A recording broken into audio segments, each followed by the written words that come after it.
Hello everyone, I'm James Milan. Welcome to this Town Hall update. I am joined by Jim Feeney, our Town Manager, for the update. Thanks for coming, Jim, as always. Thanks for having me. Yeah, busy time.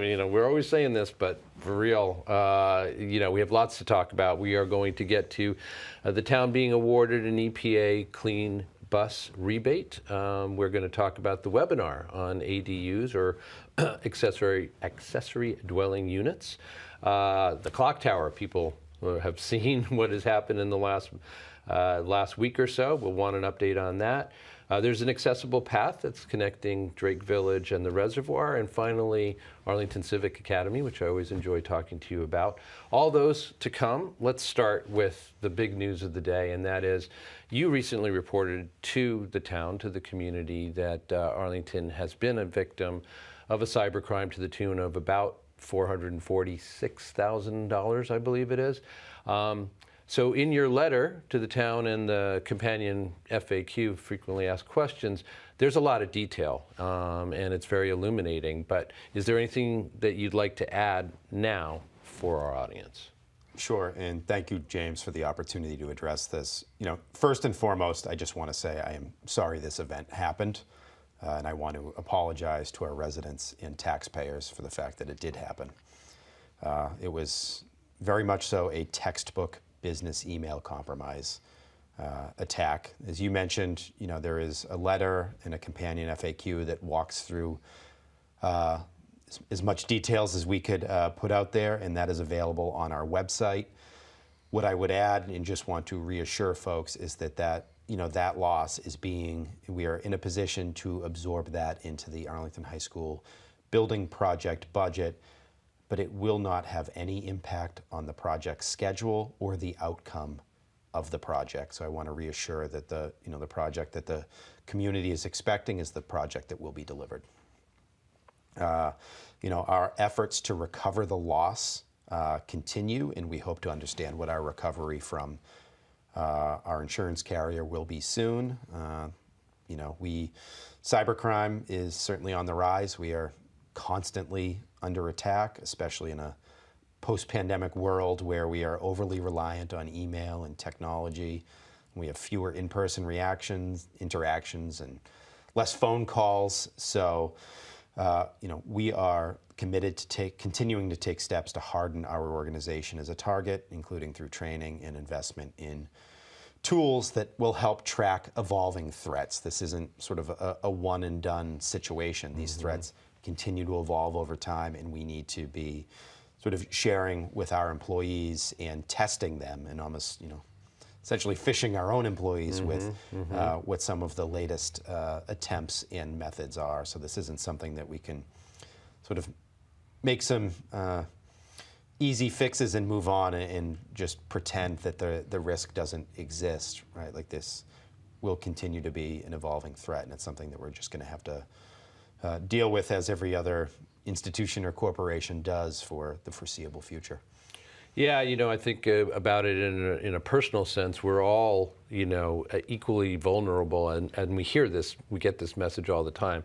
If it happens to us, we often have a tendency to say, why me?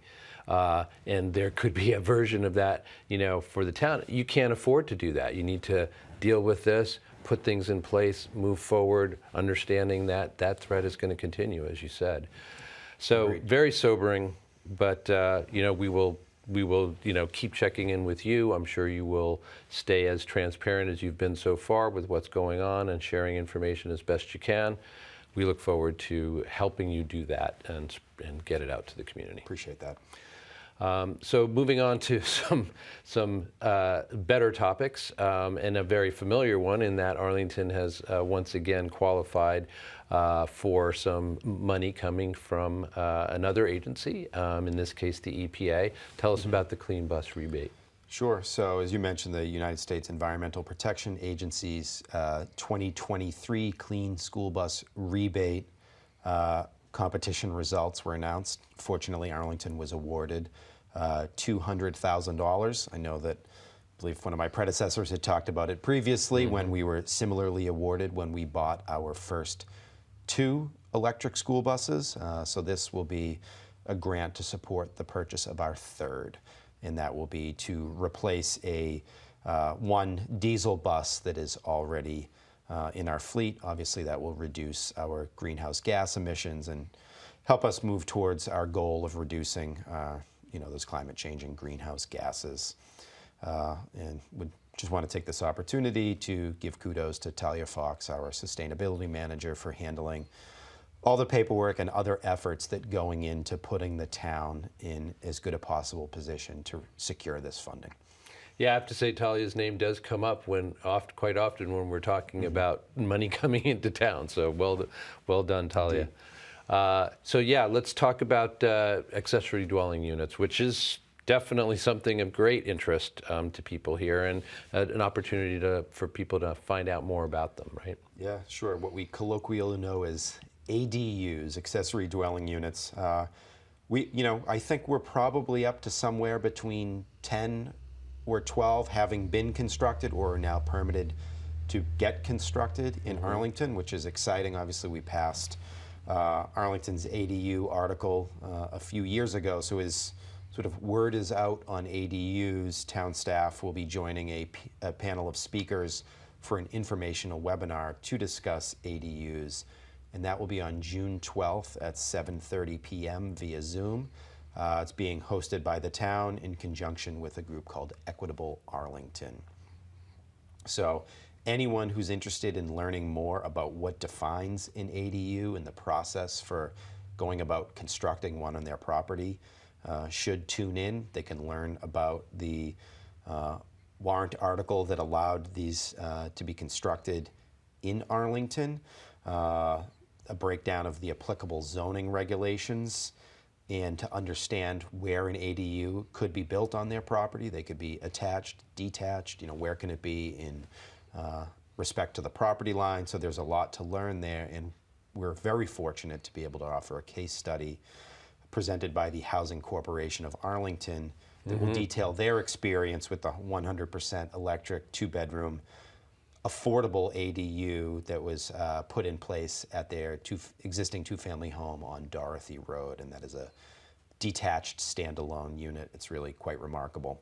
So if you cannot make the webinar on the 12th at 7:30, it will be recorded and made available to the public on the town's website shortly thereafter. Great, and I will be interested just to see what the response is to this, because I have to say, in my household, among neighbors and friends, ADUs are often, we should, there's a lot of casual reference to that possibility. Here's a chance for people to really get the into the nitty gritty of how to get that done. Agreed. All right. Well, our next item is, we were joking how we were going to have to alter our photograph here, at least temporarily, to reflect the fact that clock tower at the moment is not visible because it has been removed. Tell us what's going on. Sure. You're right. Sort of when you drive down Mass Ave now, the sort of what you would often see on the horizon, that visual landscape has changed.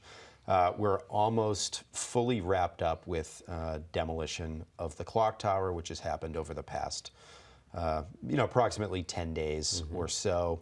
Actually, just today I was, conferring with the roofer, so we were working on getting it watertight, as it looked like some rain was nearing. So demolition is done. We've saved all of the pieces that we believed needed to be saved or that were worth saving. They are cataloged and in storage for safekeeping. We have done 2 rounds, even prior to proceeding with demolition, of sort of intense and in-depth 3D laser scanning, so we could capture the clock tower as it existed in all its glory and its dimensions and the different types of pieces and how many pieces and how they all fit together. And all that work is to facilitate future reconstruction once we're able to identify, a source of funding to begin additional work on the envelope of Town Hall. You can see the windows are in need of some attention as well. So, while it was sad to see it go, we're already now beginning to gear up to make the repairs on the inside of the building, especially in what we know is the Lyons Hearing Room, that has been really devastated by water damage that was being facilitated by the condition of the clock tower and broken joints and leaks and missing pieces because it was sort of past its prime. Mm-hmm. Well, we'll look forward, for the moment, we'll look forward to the eventual, the first thing we'll all enjoy is the restoration of the Lyons Hearing Room, which is one of the treasured spaces in town, public spaces in town, I would say. And then, eventually, again, the clock tower returning to where it belongs.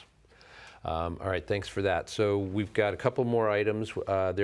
Tell us about the path that is connecting Drake Village and the reservoir, please. Sure. So just down the hill from here, obviously we've had sort of a reservoir project that's been going on for a number of years and had a number of different elements, starting in the beach area, then working in the parking lot, and then on the structures that we own there, and then on the path. A dramatic transformation. What a true asset to the community. But one of those final steps included in accessible path between Drake Village and the Reservoir walking loop. So that was recently completed. Certainly it's a huge improvement in accessibility, but also just access for the residents of Arlington Housing Authority's Drake Village in the Reservoir area, right, which connects to Hurd Field and over by Lex Farm. So really it's a great connection to an area that has really a lot to offer. So kudos to Joe Connolly for closing out one of these final steps in what has been an excellent project. Yeah, it's so lovely over there, and we're just starting the part of the season where everybody's going to be able to take such great advantage of the new space. And I suppose while I mentioned recreation, I just want to remind folks that recreation is in their new home. They can now be found over at what we know is the Parmenter School building, but the address is 17 Irving Street. So the base of operations is no longer the Ed Burns Arena. They are actually in some suitable office space, and we are planning to move a lot of our sort of early education and after-school programming to that site now, and we'll continue to roll it out in the fall. All right, well, good addition there, because we have talked about that before, and now it is a fact. So great. All right, one last thing on the official agenda. Let's hear about the Arlington Civic Academy. Yes, thank you. So pleased to report that last week town officials and staff celebrated the graduates of Arlington's. It's already our second cohort of the Civic Academy. So Select Board Member Helmuth and Town Moderator Greg Christiana offered some brief remarks at the ceremony that we held in the Select Board chambers at Town Hall. So that was sort of the culmination of a 6-week program that features a number of presentations from town officials and staff, with really a focus on how Arlington works as an organization and as a local government, and to offer some insight into what roles that participants may want to consider for playing a role in that town government moving forward, and the different opportunities to volunteer or perhaps run for office or join town meeting or join some other board, committee, and commission. So, we discuss a wide range of topics from town and school budgeting to capital projects to recreation opportunities to snow removal to issues around equity, right? Like, we are an organization that has a wide breadth of topics that we deal with, and it was encouraging to see just how many people had a genuine interest in learning about how the town works, but also an interest in potentially giving back to the community further. So, yeah, I really love that combination because, I've mentioned this to you before. I was lucky enough to attend the first Arlington Police Academy some years back, and where the police really opened their doors. And in my experience, it was I left with a much more thorough understanding of what happens there, who's doing what, etc. It was great. you're getting the same thing for town government here, plus the addition of hopefully giving people both the inspiration and the instruction about how it is that they themselves can get involved. We're not all going to become police officers after the police academy by any means, but we can get involved in local government this way. Yeah, that's great. You know, feedback has just been wonderful about the program. So of course we will plan to hold another Civic Academy in the fall. We do anticipate posting the applications in July, and I want to especially thank our communications team, Joan Roman and Jana Suptom, for organizing this excellent program that is really just getting wonderful feedback, but also to all the presenters for taking their time on Thursday evenings to come in and tell our residents exactly how sort of we make this place run. Yeah, I mean, let's acknowledge it's an ask of the various local officials who were involved in this, but seems so well worth it because, as you said, the response is great. People really appreciate it, and it's going to just keep getting better the greater number of people who kind of go through the whole thing. So. All right, anything, good God, we've been talking for, I don't know, an hour and a half, right? Feels like it. I'll bet. Anything you want to add? I think that's it. Thank you. I bet it is. We should let Jim go. We will let him go because he's a busy man. We appreciate Jim's time. That's Jim Feeney, our town manager, of course, coming in for this town hall update. And of course, we appreciate you being here for it as well. We will see you next time.